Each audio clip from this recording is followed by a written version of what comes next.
This may be long, and it isn't the first strange thing I ever saw, nor the first or only paranormal thing I've ever witnessed. However, it is one of the most memorable. I copied this from a previous post I made long ago on Ask Reddit, but I've been browsing and decided to post this here as well. For some backstory, you'll need it. I grew up in a small California desert tourist town called Joshua Tree, home of the Joshua Tree National Park. Those of us that are older call it the Monument, as it was that before National Parkdom. I was in my early 20s at the time of this, which was approximately 15 to 16 years ago, and was the only one with a car and a license. Growing up in a small desert town leaves you with limited options for fun, and we would make use of the park. Occasionally, maybe once a week or so, a group of us would pile up into a station wagon with beer, smokes, and a mixtape, and drive through the park late at night. An empty road, so dark and quiet other than the loud group of guys in a red Mercury driving fast from one entrance to another. Hours would go by each time as we drove the long, desolate road, and stopped at various rocks that we liked to climb. I can't overstate how desolate it was, how alone. No other cars, no lights, except the occasional lonely unmanned roadwork sign when warranted. Hell, that was exactly what we thought it was. And this trip started like every other, except maybe more of us than usual. We were crammed in that car, windows down, as I chain smoked and drove a good 20 miles per hour over the speed limit. Gravel was spitting up as we had a good time. Shortly into the trip, I saw a light. A blue light, possibly, and it was miles and miles ahead. That's the thing about dark. Light is free to shine for miles. I remember saying something about having to slow down at some point. It must be some road construction left by itself up ahead. It had to be a sign, because the lights hadn't moved. We continued for a few miles to one of our favorite stops and got out. We climbed for a while, maybe 45 minutes or so, drank a little, joked, the norm. Then we piled back in and continued. Now let me be clear, this light never moved and we had already been about an hour into our adventure. Why would the sign have a blue light? As we approached the light, I started to slow, and slowed more and more as we approached the source. It wasn't a sign, it wasn't a car, and it was not a UFO. Standing on the side of the road, facing towards us, unmoving, for over an hour at this point, was a man. A pale, white man. White beard, dirty old miner clothing, with an old mining helmet and a pickaxe. He was period appropriate for a time long before the park was anything other than desert with some lonely mines. His light was giving off an unnatural and bright blue light. His face was blank, but he stared at us, directly at all of us. We sped up, and as we drove by faster, his head turned to keep pace with us as we left. His light was visible, unmoving once again, facing us the entire trip out. Once again, it never flickered or moved. He wasn't translucent, but the saying "as white as a ghost" applied to everything about him other than his clothes, pickaxe, and light. I remember looking at the clock shortly after passing him. It was damn near exactly 1 a.m. when we passed. We never saw a car, hell, a horse, any way for this old, sickly, pale miner to get into the park, nor any reason for him to be there. Any means of transportation would have been visible if nearby. Worst of all, we estimated that this miner had to have been standing there facing us for at least an hour and a half, never moving. The eeriest part, by far, was how still he had been that whole time, waiting, perhaps, to see us. Not once did that light flicker as if he looked down for a moment or turned his head. He just stood there staring down a road at a car full of dumbasses. Even when we parked, headlights off, and climbing some rocks while balancing a beer in hand, he stared from miles away into the darkness in our direction. We would have been no more than mere darkness to any human that far away without our headlights. We never saw him again. However, a few years ago, I decided to check to see if anyone else had experienced the same thing. I found one other story of a couple that saw him near where we did, standing there and staring late at night. I found another story of people camping in the dark away from the standard camps that saw the silhouette of what could have been a miner walk closely by. As a man, I wish that we would have stopped. Even if it would have been the most horrifying thing ever, I wish we would have stopped because honestly, I believe there was a ghost of a dead miner out in that park, and I would know for sure today. Plenty of unexplained things have happened in my life, but the visage of that miner still sits fresh to this day. If anyone ever wants to test their luck, both on seeing the miner and seeing what he may be doing, take a trip through Joshua Tree National Park in Southern California late at night / early in the morning. You will probably be alone on that road without cell reception, so be smarter than us and don't take the risks that we did. Make sure to slow down as you approach the turn for Key's View, which is where we saw him, and where the other story of him was. Just look for that blue, ghostly light during your trip.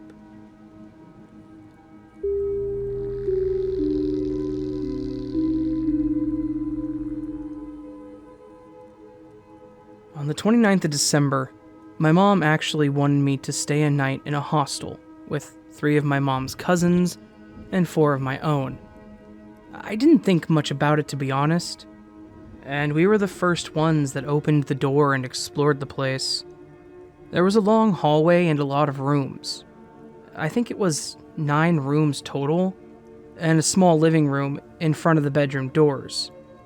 And if you went straight ahead and then went to the right and then left, a small hallway would be there and you would see the washing machine and boards for ironing on the far end. Then, to your left, there would be an opened door that leads you to a massive kitchen and tables. One long white table on the left side of the kitchen, stuck onto the wall, and the main brown table in the middle of the kitchen.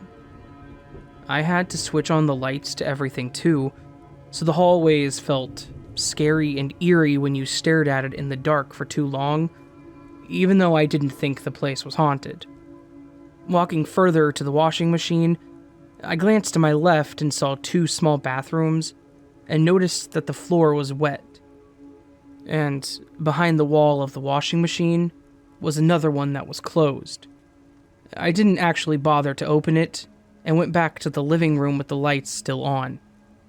Walking back, my mom was talking loudly to herself, thinking that I was with her, moving to a room and asking me if this was the right room for us both to stay in for a night. I yelled, "Sure, yeah," and ran to my mom, feeling that something was behind me, or I was just imagining things, since I do really love horror movies and stories. Time goes by and my cousins came with their mothers. I played with my baby cousin and walked around and went to the bathroom again because he led me there. Feeling quite scared, I pulled him back and switched my attention to him, but suddenly I heard a human growl in one of the bathrooms. I didn't even glance at what was behind me and dragged my baby cousin out of there, afraid. It was quite creepy when I heard that, but nonetheless, I forgot about it after a few minutes and enjoyed my time there. And then, loud running footsteps were always heard because of my cousin chasing after the baby, and I got used to it after the amount of running. It sounded like people were upstairs running too, but it didn't last long. I convinced my mom to make me have a room for myself, and I did. It was room D. There was a small circle on the front door that said the letters. I slept in a single bed while a mirror to my left was on the corner when I'm laying on the bed, and there was a small white chair beside it. I never thought about paranormal things happening to me, so I slept peacefully in the warm bed. Then, I suddenly woke up in a jolt and heard someone running down the hallway. running past my room into the far right end, which I got confused, but I only thought that it was my kid cousin or the baby that was running swiftly. So I slept again. I was pissed off and I woke up to my aunts chatting in the living room. Walking out, my mom asked me to take a shower, and so I did. I grabbed the clothes and towel, and I went to the bathroom behind the washing machine and took a shower.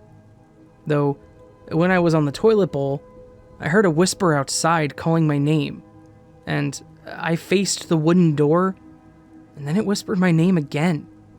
It sounded like my female cousin, who I thought was showering on the other side, so I just ignored it. I kept my mouth shut after that, but I asked my female cousin privately about her calling my name while I was showering.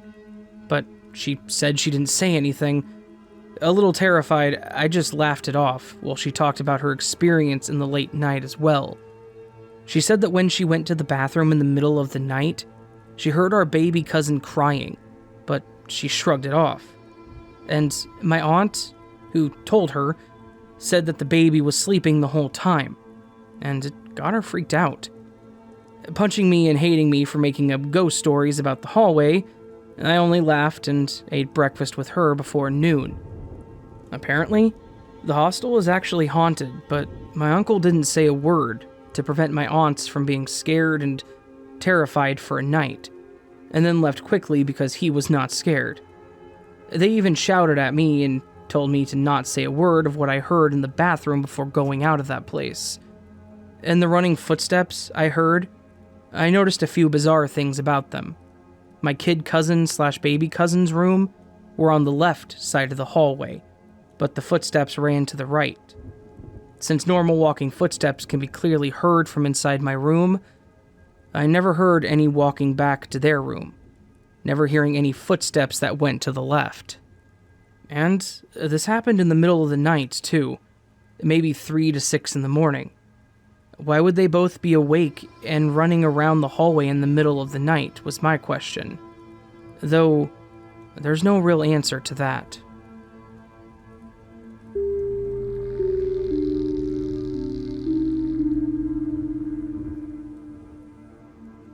Hi everyone.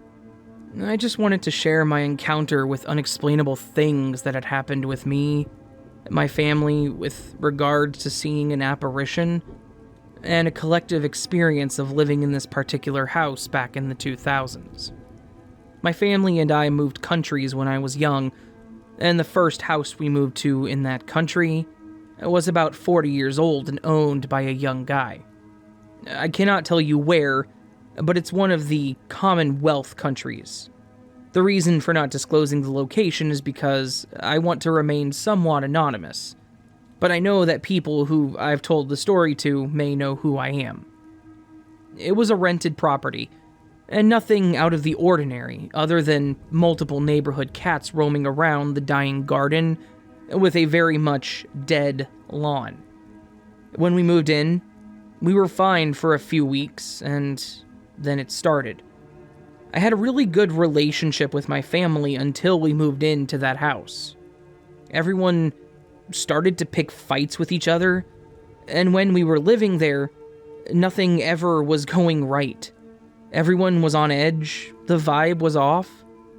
I sometimes saw pearly dusts floating above me at night while laying down in bed. I reasoned that it was cars passing by, producing that reflection on the walls or something, but it was still there, even after the cars passed by in the street. I didn't think much of it at the time, and as a kid, I just thought we moved into a dusty old house. Then, the house would randomly get cold, and when it did, it would never get warm, despite the 3 portable heaters in the same room, and scarily enough, they were all functioning fine. And where it would get cold in the house would vary every time. At the time, we thought that maybe the construction of the house was old and maybe we had thin walls or the heaters were all defective. Then, one day, I saw it.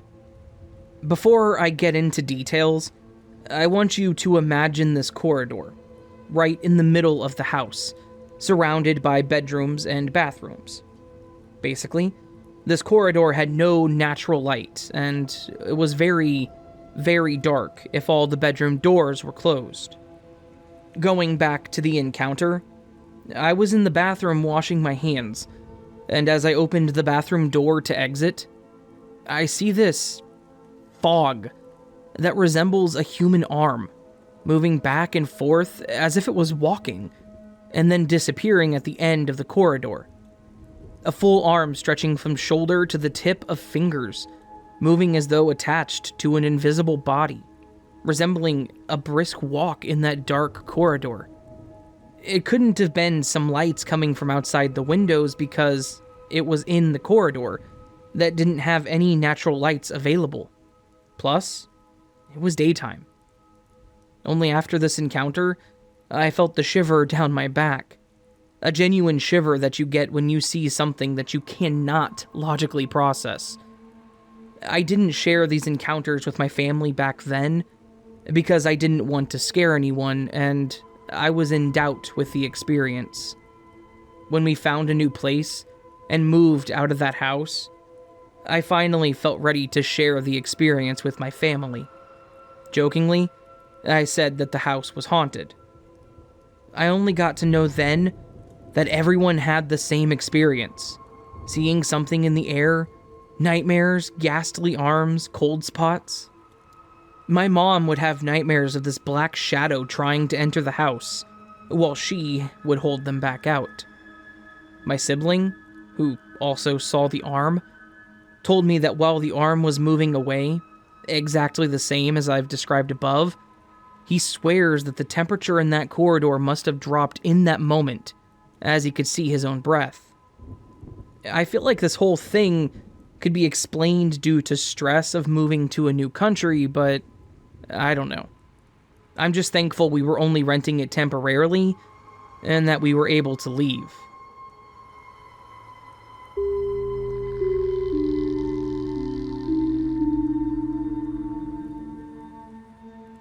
This story won't be told by me, but by a family member of mine. It was a regular Saturday night, and I was in my bed watching YouTube videos. I owned 3 cats, Lily, Woodsy, and Rose. Rose and Lily were the only ones who came in my room, so I left the door closed, but not fully, so they can come in or out. My bed was on one of the corners of the room, and at the end was my tall dresser. And the door. Whenever a cat came in or out of my room, I could hear the vents off in the living room. And also keep in mind that the dresser was so tall, I couldn't see the door besides the top of it. So if a cat came in, they would have to walk out behind the dresser for me to see them. As I was watching YouTube, I could hear the vents off in the living room. I look up and, sure enough, I saw the door opened. I glanced down to see a cat, but no cat. I was confused, but thought, maybe they changed their mind. Minutes passed, but the door never closed.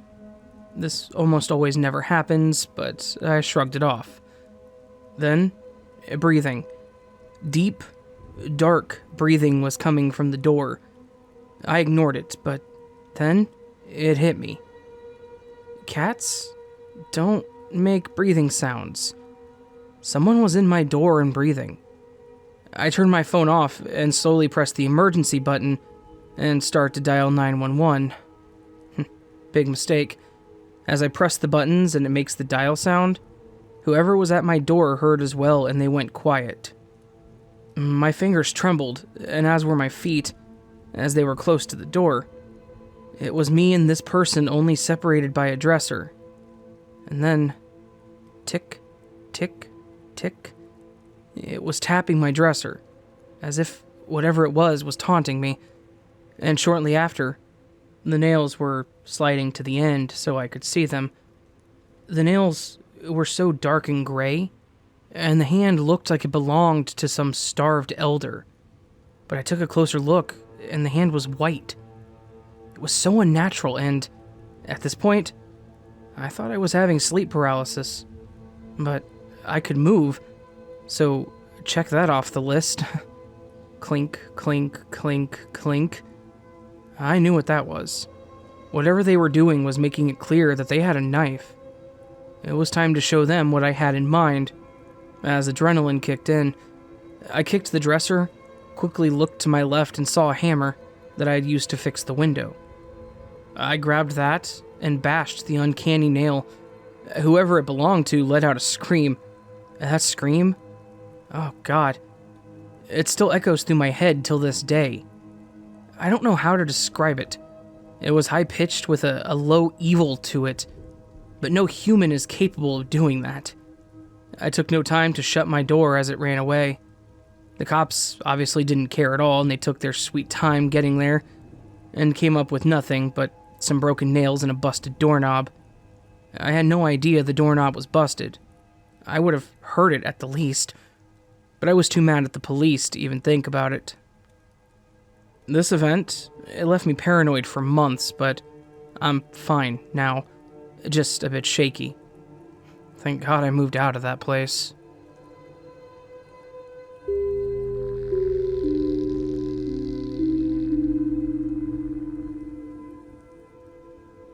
Well, I was about 8 years old when I first had this experience. At least an experience that I can remember. It was the weekend, so I was staying up pretty late for my age. My mom had gone to work while my dad was asleep in his room with my baby sister and newborn brother. I lived in a 2-story house. I was downstairs watching TV. I remember laying on the couch with my head on the armrest watching Gargoyles. Even though I wasn't a Disney kid at all, I leaned more towards Cartoon Network and Nick. And I felt the couch shake. Living close to California and being in the aftershock before, I looked back towards the dining room chandelier to see if it was swaying. There was nothing. No movement. I was fairly spooked.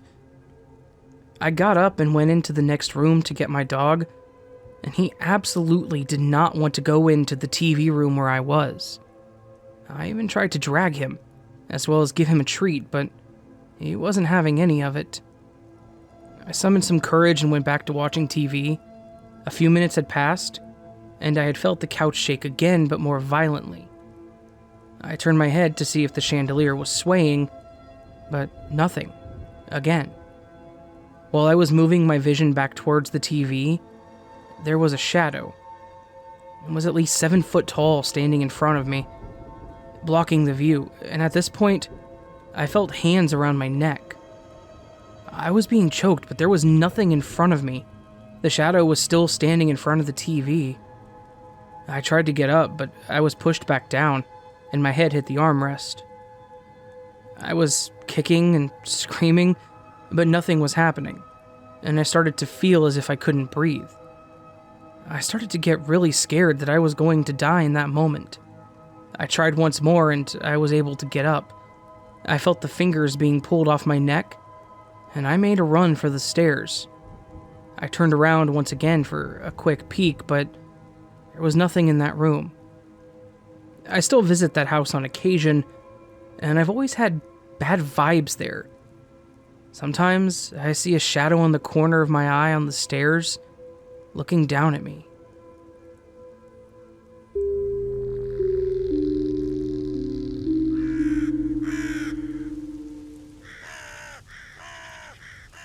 So that, my friends, was a collection of 5 paranormal stories for your enjoyment. Hopefully, you did enjoy them. I enjoyed them, so thank you to all the Redditors that let me read their stories, and thank you to everyone who listened and is hearing me say thank you. If you enjoyed this and want more, hit that subscribe button, hit that bell icon next to it, and change it to all. You can also support me by following me on social media platforms, Twitter, Facebook, Reddit, Instagram. Something else that I can't think of the name of right now because they probably exist and I just don't know what it is. You can also support the channel through one-time donations on Ko-fi, or if you want early access to all my videos, you can join as a channel member or support the Patreon. All patrons, $10 plus, get a free poster, kind of free. I mean, you're paying for it, kind of. You get a poster, and it's signed. I sign the posters, and then I mail them to you. And they're amazing posters. I love them. I own one myself because it's so cool looking. Yeah. Really quick, I also wanted to say that I noticed a big issue with my word of the day thing, and that is that if I do that, I can't record these videos early. So, words of the day are going to be on Mondays only. Sorry for that, but I can't do a word of the day Monday, Wednesday, and Friday if whenever I'm recording this Wednesday video on Monday, I don't have a response because the Monday video isn't up yet. So, words of the day on Monday, maybe Saturdays or Fridays eventually, but just Monday for now. So just that, okay? Just that. All right. I don't have anything else to say. I love you all, and I hope you're having a beautiful day, and I hope the rest of your week goes swimmingly, and I hope I'll see you on the next video. And then also, I kind of sort of hope that you can lay down at night and sleep well.